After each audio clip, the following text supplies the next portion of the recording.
दोस्तों, हमारे भारत में जब भी भुताहा जगहों की बात होती है तो उसमें भानगढ़ किले का नाम सबसे पहले आता है। राजस्थान में स्थित 500 साल पुराने किले का लोगों में कुछ ऐसा खौफ है कि यहाँ दिन में भी जाने से लोग डरते हैं और कहा जाता है कि अगर इस किले में कोई व्यक्ति रात में चला जाए तो उसमें से लौटने का चांस बहुत ही कम रहता है। यही कारण है कि यहाँ चारों तरफ राज्य सरकार ने खुद बोर्ड लगाकर कहा है कि कोई भी व्यक्ति सूर्योदय से पहले और सूर्यास्त के बाद इसमें नहीं जाएगा। तो आखिरकार इस भानगढ़ के किले का इतिहास क्या है, क्यों इसे इतना भुताहा जगह माना जाता है, इन्हीं सब चीजों के बारे में आज के इस वीडियो में आप जानेंगे।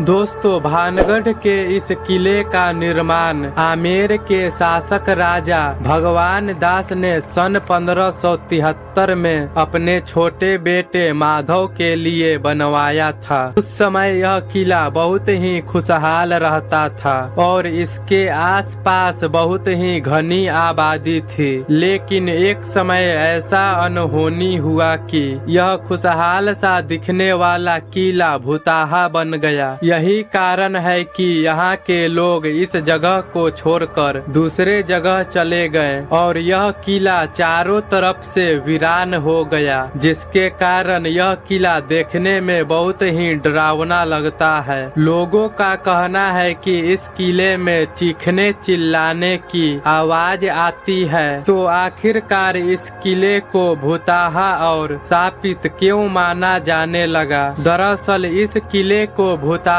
होने के पीछे कई कारण बताए जाते हैं, जिसमें सबसे ज्यादा यकीन करने वाला कारण राजकुमारी रत्नावती और तांत्रिक सिद्धू सेवरा की कहानी बताई जाती है। बताया जाता है कि राजकुमारी रत्नावती जैसी सुंदर लड़की उस राज्य में और कोई नहीं थी। यही कारण है कि कई राजकुमार उससे विवाह करना चाहते थे। एक दिन रत्नावती अपनी कुछ सहेलियों के साथ किले में स्थित एक बाजार में गई और वहां के दुकान से उसने एक सुगंधित तेल खरीदा। उसी समय वहां पर काले जादू का एक माहिर तांत्रिक मौजूद था। उसने उस राजकुमारी को पाने के लिए उस शीशा पर अपना काला जादू कर दिया। लेकिन जब यह बात राजकुमारी को पता चला तो वह उस शीशे को पत्थर पर फेंक दी, जिसके कारण वह शीशा टूट गया और जिस पत्थर पर यह शीशा टूटा था वह पत्थर लुढ़क कर उस तांत्रिक का पीछा करने लगा और कुछ ही दूरी पर उस तांत्रिक का पत्थर के नीचे आने से मौत हो गई। लेकिन मरने से पहले उसने इस किले को श्राप दिया कि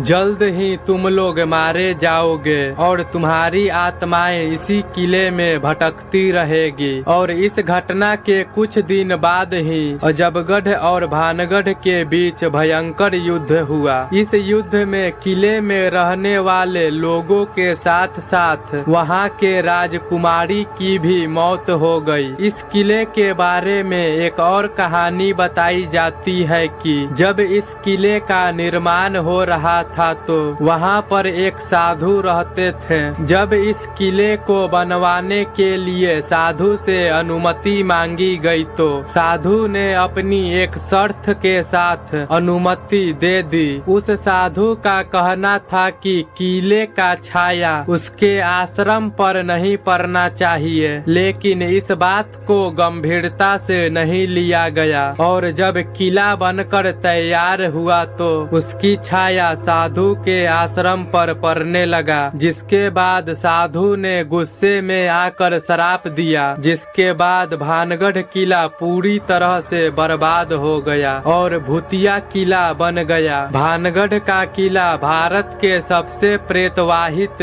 स्थानों में से एक है। इस किले में जाने पर ऐसा लगता है कि मानो कोई इसमें पीछा कर रहा हो। यही कारण है कि इस किले में कोई लंबे समय तक नहीं रह पाता है। आज भी इस किले के अंदर जाने में लोगों को भय लगता है।